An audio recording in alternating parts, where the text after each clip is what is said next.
PokeMoshPit, how's it going? This is me, NARANagi, and I got a battle free wall against FizzyStardust. This is my first upload here, so please, anybody that's watching this match, give me some suggestions on how I can fix anything that's broken with this video, so my next few matches can be a lot better than this one. So anyway, yeah, so we're both playing NU. I lead with my Seismitoad, he leads with the Swallow. He U-turns right out of there because, you know, he can't really do much against me. And at this point, all I really got to do here is put up rocks so that I'm in the perfect opportunity to do so. And he U-turns right into his Wormadam Steel. And I'm going to have to switch out here because I know that Earthquake isn't going to be doing too much. And I can just go into my Emboar and just try to damage it if he attempts to stay in. But he doesn't because it's a completely obvious move. As he brings up his own rocks and switches out right away. Goes into his Seadra, takes a flare, but it's pretty nice actually. Well, not really. It does. Well, it brings him to around half his health.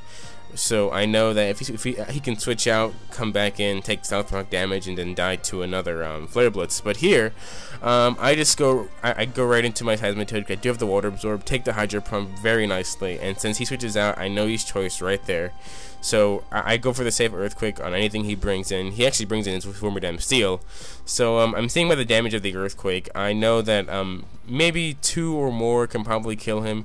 And right there, he does miss the Toxic, but that is not going to matter, as you're going to see later, because he just brings in something to revenge kill me. But right here, he goes for the Protect, trying to get the leftovers recovery so he can live another Earthquake just to go for the Toxic again. But I do finish him off right there, which is pretty great. That's probably max damage, considering the amount of damage I did beforehand. So now he just brings in his I forgot that thing's name, but yeah, he goes to the Giga Impact. Yeah, Slacking goes to Giga Impact, takes me out with a crit. I don't even think that even mattered, and I didn't want anything else to take Giga Impact, so I just let my Seismitoad die. So right here, I just go into my Zangoose, go for the close combat, hoping that it'd do more than it did right here. Like, I was so surprised on how little that did. Like, because I was thinking, hey, I'm a Zangoose, and I have some good attack stat. I can do really good with the close combat, but I ended up not doing too much damage. And then right there, I just go for the facade just because I didn't want to get the -2 on me. So now I'm thinking here maybe I should go into Wheezing, but like I was looking up like some numbers, and 2 Brave Birds, the first one from no Guts boost, and then one after with the Guts boost is gonna kill me. So I just let my Zangoose die, just so I can easily just live I can live one of the Brave Birds and just put up a sub. For some reason, I put up a substitute. I don't know why I did this. After this little thing right here, I ended up just having less health than what I started with before I put up the substitute. So I should have just killed off this Swallow right. Like, I should have just killed off the Swallow just then and there, and just not make the battle just drag out a bit more than it should have. But now he's gonna have to. He just brings in his Elected Buzz and revenge kills you with Thunderbolt. Gets a crit. Doesn't matter whatsoever, just because he's Elected Buzz and I'm Wheezing. So right here, I go into my special wall, which is my Grumpig, and he's gonna have to switch out because he's stuck on a special move. I just go for the straight up T-Wave just because it's a very good thing to have on a Pokemon, just so I can be faster than them and just so they can get the paralysis hacks. And now he brings in this Altaria, which I absolutely hate because it took me so much time to be able to kill this thing. And now I stay in just to see how much an Ice Beam would, not an Ice Beam, a Psychic would do to it, because I don't have any Ice moves on this team left. Like, all I really had was Seismitoad with Ice Punch, and I think that's really it. So taking this thing down is going to be extremely difficult. So now I'm gonna want to switch out, go into my Zubat, just so I can start bringing up Calm Minds and then like hit him really hard with Psychics, because this thing has Simple, so a stat boost is going to be +2 instead of +1. So I do have Calm Mind on this thing, so I can get +2 special attack and +2 special defense on it. And right here I go for Psychic, and after +2, it does not as much as I thought it would. It does so little damage.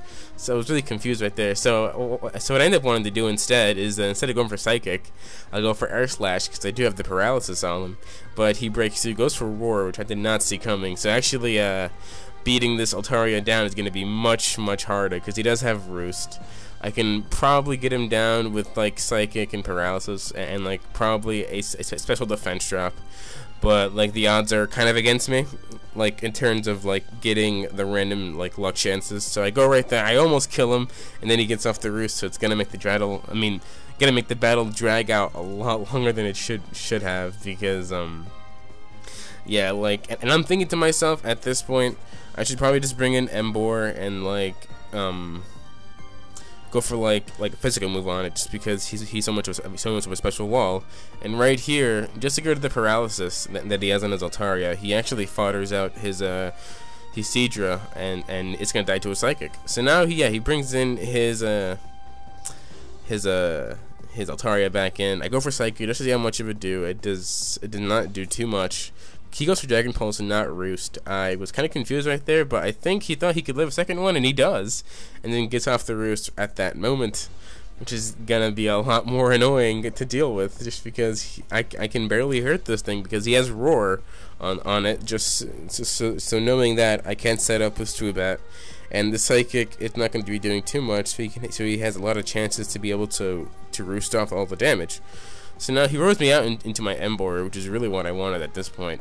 And now I'm thinking to myself, I could just go for Wild Charge, and I can switch out, because like my whole point at the my whole idea right now was to keep hurting my Emboar until I was in Blaze range, and then go for Flare Blitz, because I knew that at that point with the Blaze range boost, I can just hit it off. I can hit with the Flare Blitz and do a lot of damage to it. And at that point, he's gonna want to just finish me off with Dragon Pulse instead of take a second Flare Blitz. So I'm just switching out just so I can get like more rock damage on me. And I really want to paralyze this thing again, because right here he doesn't want to switch into his like his other final Pokemon, which is the Electabuzz. So I can easily just like he'll keep this thing in and then just go for the Dragon Pulse and not switch out. But he actually has the Heal Bell, which is something I was also confused about. So it's like, okay, he has Natural Cure and Heal Bell. That was so weird. But yeah, it's at that point I can't paralyze this thing, and then he just goes for the Roar again, brings me right back into my Emboar. And now I'm just thinking to myself, I can just go for Flare Blitz right here, because right now it's just gonna do more recoil damage than Wild Bolt, and not really. And I go for Flare Blitz. It doesn't do too much, but it brings him down to where a second one is gonna kill, and then he goes for Dragon Pulse and not Roost. So I know the next one is gonna kill, just because I am in the Blaze range. So finally the Altaria goes down, and now all he has left is his Electabuzz, just for me to just take down. So right now it's 3-1. He just finishes me off with the Thunderbolt. So since he outsped me, he's scarfed because I was a scarfed Emboar. So now all I gotta do is just easily just go right into my my Grumpig, because I am a special wall. I'm taking these Thunderbolts really easily, and all I gotta do is go for Thunder Wave, because he could probably crit me or whatever. Like, just get the paralysis hacks on me, and it was pretty good that I did go for the T-Wave, because I did also have Swoobat in my final slot. So I go for Psychic. It's gonna be a 2-hit KO. So that's, and since I kill him off right there, it is gonna be the match. So it was a really fun match. Hope you guys at PokeMoshPit enjoyed, and see you guys later. Bye.